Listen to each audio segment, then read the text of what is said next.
Olá pessoal, Paulo Costa aqui do Carro Técnica Treinamentos Automotivos. Seja bem-vindo a mais um vídeo do nosso canal. Para você que está vindo a primeira vez, seja muito bem-vindo. Para você que já acompanha o nosso trabalho, já é inscrito no nosso canal, nossos agradecimentos. Ok? Então, direto ao assunto como sempre, ok? Sem enrolation, ok? Sem enrolação. Nós viemos aqui para falar um pouco, como diz o título, né? Para falar um pouco sobre os três tipos de sonda lambdas ou sondas lambda mais comuns, certo? Que nós encontramos hoje nos veículos, né? Nos veículos que trafegam, nos veículos que entram aí nas nossas oficinas, tá certo? Então, no passado nós tínhamos um modelo só de sonda lambda, né? E depois ele foi dividido em dois, né? Sondas lambda dedal ou finger e a sonda lambda do tipo planar. E aí já foi uma mudança devido à velocidade de resposta desse sensor, a velocidade que ele entrava em atividade, porque o sistema exigia isso, né? Então, as normas de emissões exigiam sistemas mais rápidos que começassem a trabalhar em malha fechada, né? Onde, para quem não sabe o que é malha fechada ou closed loop, é quando a unidade de comando ela está trabalhando, ela está gerando o tempo de injeção, digamos falando assim de uma forma mais simples, ok? Quando ela está gerando o pulso de injeção, é baseado na informação da sonda lambda, ok? Então alguns podem perguntar, pô Paulo, mas ela trabalha de outra forma? Sim, trabalha em circuito aberto em alguns momentos. Existe estratégia de funcionamento do sistema onde a sonda lambda, a unidade de comando do motor, né, a unidade de gerenciamento do motor, unidade de injeção eletrônica, ela vai trabalhar em malha aberta, né? Então, na fase fria, ok? E hoje em dia esse tempo é mais curto, né? Principalmente alguns sistemas começam a trabalhar em malha fechada bem rápido, onde quando o tempo de injeção é calculado, ela é baseado na informação do sistema da sonda lambda, né? Do sensor de oxigênio. E também ela pode trabalhar em malha aberta quando nós pisamos no acelerador, né? Se nós queremos potência, então a mistura vai enriquecer durante um período. Então, nesse processo, nesse período de aceleração, nesse regime, a sonda vai trabalhar em malha aberta também, e em desaceleração também, ok? Então, nos sistemas que trabalham com sonda lambda de banda estreita, né, ou narrow band, né? Desculpe o inglês, mas é algo do tipo, tá certo? Então, esses sistemas trabalham em algumas condições em malha aberta, e também quando existe alguma falha ou então algum problema onde a unidade de comando não consegue mais compensar, né, aquele desequilíbrio que está acontecendo. Então ele descarta a informação da sonda e trabalha em malha aberta. E como eu já citei no vídeo passado, isso é um dos motivos pelo qual o sistema, passando a trabalhar em malha aberta, o sistema assume, né, o valor de AF do álcool. E no caso, se isso acontecer, o que ocorre também é que nós vamos ter um encharcamento caso haja gasolina no tanque, né? Então, digamos que a mistura está pobre, o sistema está tentando compensar e não consegue, ele trabalha em malha aberta e vai para o ajuste, para o AF do álcool. E aí, o resultado disso é que nós vamos ter o encharcamento caso, como eu já citei, nós tenhamos gasolina no tanque. Então, as sondas lambdas, digamos as convencionais ou de banda estreita, os sistemas que trabalham com esse tipo de sonda lambda, ela tem essa estratégia, né? Essas estratégias que ela tem que cumprir por causa das limitações de funcionamento do componente. Então, essa sonda lambda, ela trabalha gerando o sinal elétrico a partir da concentração de oxigênio nos gases de descarga. Então, nós temos uma referência de oxigênio aqui, né? Nós temos o ar atmosférico, onde nós temos aí em torno de 21% de oxigênio. Então, o oxigênio ele entra pelo capilar e fica aqui na parte interna do sensor. E externamente nós vamos ter o oxigênio, né, que está presente nos gases de descarga, que numa condição ideal de funcionamento ele vai ser algo em torno de 2% do total dos gases. Então, se aumentar demais essa concentração de oxigênio, baseado consequência, né, de um motor que está expelindo um combustível que está muito pobre, né? Uma mistura pobre, então uma mistura que não queimou adequadamente, né? Então nós vamos ter um excesso de oxigênio. Aí a mistura pobre, ela tanto pode ser um excesso de ar como uma deficiência de combustível, né? Então, na hora do diagnóstico, nós temos que ter esse discernimento. Assim como para a mistura rica, né, pode ser um excesso de combustível, como também pode ser uma deficiência de ar, né? Então, nós temos que estar aí atentos a isso, né? Principalmente quem está começando, que ainda não tem isso definido. Então, para a mistura rica, nós temos essas duas possibilidades, e para pobre também as que eu citei anteriormente. Então, aqui nós estamos com o PDF do nosso curso IDEA, né, onde nós tratamos os principais sensores existentes nos sistemas. Então, nós temos sensores de rotação, sensores de detonação, né, a classe de sensores de detonação. Então, nós temos 3 sensores mais comuns, né, os potenciômetros, e nós lá também abordamos o sensor de oxigênio. Nós temos uma parte só para o sensor de oxigênio, e esse é o PDF do sensor de oxigênio. Mas o que eu quero mostrar aqui para vocês é que nós temos aí ainda presente no mercado, nós temos os 3 tipos de sonda lambda. Não saem mais nos veículos, mas nós temos os veículos ainda em funcionamento, os veículos rodando nas nossas oficinas. Então, a sonda lambda de um fio, né, isso muito utilizado na linha GM. Então, o aterramento da sonda lambda, né, só voltando aqui um pouco.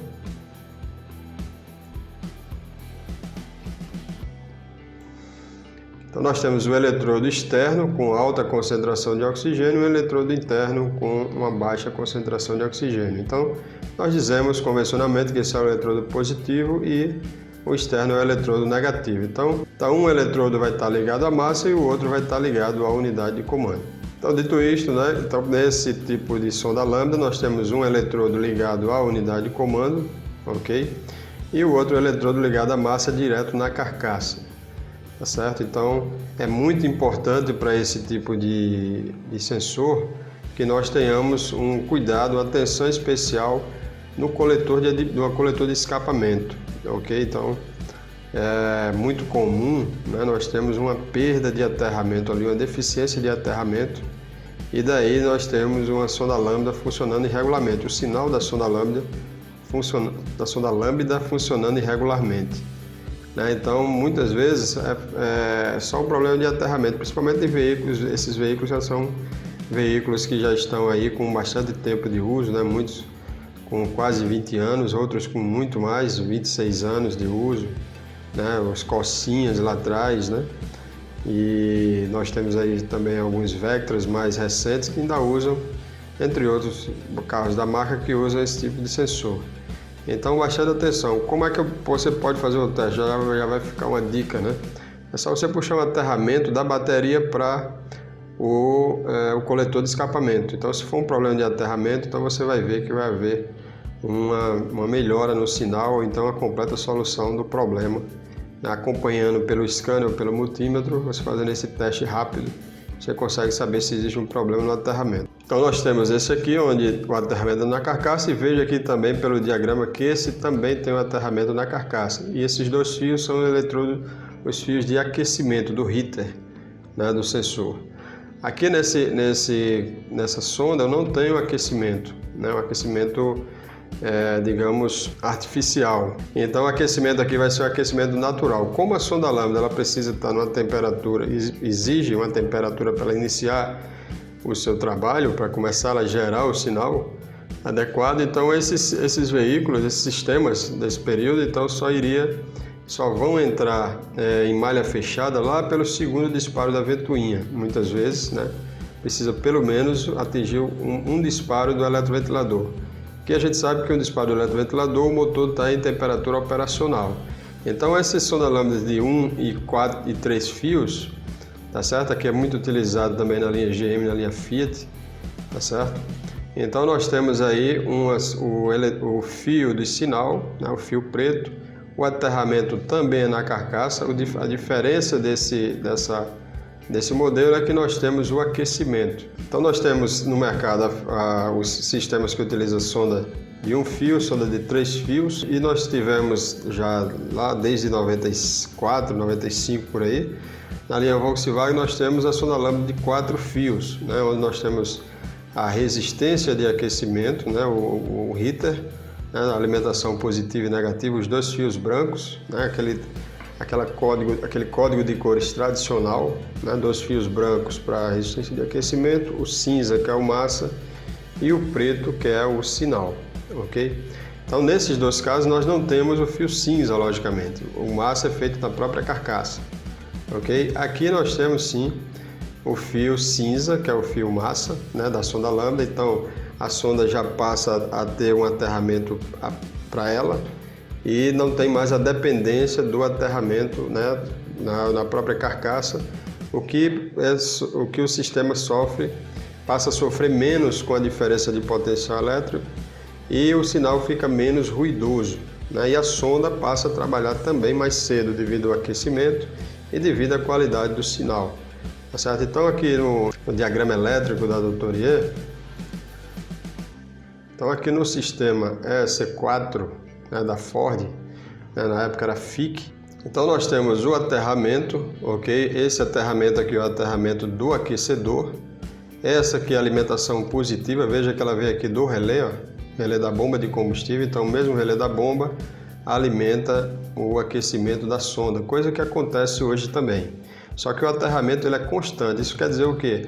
Que esse aquecimento, esse heater, ele fica consumindo energia constantemente, né? De forma contínua, enquanto o veículo estiver funcionando, né? Então isso é negativo porque eu tenho um consumo de combustível, ou melhor, um consumo elétrico desnecessário, tá certo? Então nós temos o aterramento direto da carcaça e a alimentação positiva. Então hoje nós sabemos que o comando é por PWM, tem sistemas que depois que o motor está aquecido, muitas vezes esse comando até em alguns momentos ele para de vir, então eu tenho um consumo menor de energia que vai consequentemente exigir menos do conjunto elétrico do veículo, ok? E por consequência vai exigir menos do motor, e aí nós temos um consumo menor de combustível e emissão menor de poluentes. Então é lógico que só o aquecimento da sonda lambda não resolve, mas ela contribui para uma menor emissão de poluentes. Aqui nos outros 2 fios nós temos aqui o fio cinza, né, que ele entra aqui no 49, onde tem o aterramento da sonda, ok? Então uma coisa também que eu gostaria de chamar a atenção é que a gente tem que separar bem o que é a sonda e o que é o aquecedor da sonda. Então a sonda é um sensor, o aquecedor é um atuador. Então a sonda ela envia sinal, tá certo? Vai enviar o sinal e o aquecedor ele vai receber um controle, né? Então esse aqui recebe um controle através do positivo. Então quem controla esse aquecimento é o positivo. Nos sistemas mais modernos é o PWM. E aqui nós, voltando aqui para a sonda, nós temos aqui o fio cinza que leva o aterramento para a sonda e para fechar o circuito, e aqui nós temos o fio preto, né? Que aqui ele está nessa mostragem do diagrama elétrico, ele está aqui o fio meio que roxo, né? Mas do lado da sonda ele é preto, ok? E entra no pino 29 vai ser o fio de sinal, tá certo? Então essa configuração existe também, né, essa configuração onde o aterramento da sonda, tá certo? O aterramento do sensor ele não é disponibilizado pela unidade de comando, mas sim na própria carcaça do veículo, em algum ponto ele é aterrado, tá certo? Então é bom deixar claro que também existe essa opção. Então, porque sabendo disso, no momento em que eu vou fazer o meu diagnóstico, se estiver faltando esse massa aqui, esse aterramento da sonda, como a gente chama, então ele tanto pode vir da carcaça, ele pode estar na própria carcaça, como também pode vir da sonda, né? Então isso vai me ajudar no momento do diagnóstico. Nós temos aqui uma outra configuração, um outro diagrama, né? Dessa vez da Magneti Marelli, sistema 1AVB, 1AVP, que circulou ali no final a partir de 97, né? Começou com o sistema 1AVB e depois passou a ser o sistema 1AVP. Nós temos o aterramento vindo da unidade de comando e o sinal, né, logicamente, indo da sonda para a unidade de comando. E o positivo também a alimentação do aquecedor, ele vem aqui do relé da bomba também, né? Então veja que são sistemas diferentes, mas a configuração é a mesma. Um é um sistema da Ford, apesar de ser o mesmo veículo da mesma marca, mas o que eu mostrei anteriormente é da época da Auto Latina, né? Uma época onde a Ford ela era junto com a Volkswagen. Então existe uma troca de tecnologias e os sistemas de injeção eletrônica, a injeção e ignição eletrônica era fornecida pela Ford para os veículos da Volkswagen, tá certo? Então, nesse período, logo quando surgiu o sistema Magneti Marelli, um AVB ou um AVP, foi quando a gente começou a saber o porquê do aterramento, né, vindo da unidade de comando, o aterramento que eu cito aqui da sonda lambda, né, aquele que vai no fio cinza. Então, quando era o aterramento na própria carcaça, ou então o aterramento era feito na própria carcaça da sonda, ou o terra tinha um fio de terra, mas era na própria carcaça, então o sinal ele era um sinal muito ruidoso, muito sujo, digamos assim. Então a unidade precisaria, digamos, trabalhar esse sinal, né? O módulo de controle do motor, ou a injeção eletrônica, como a gente chama.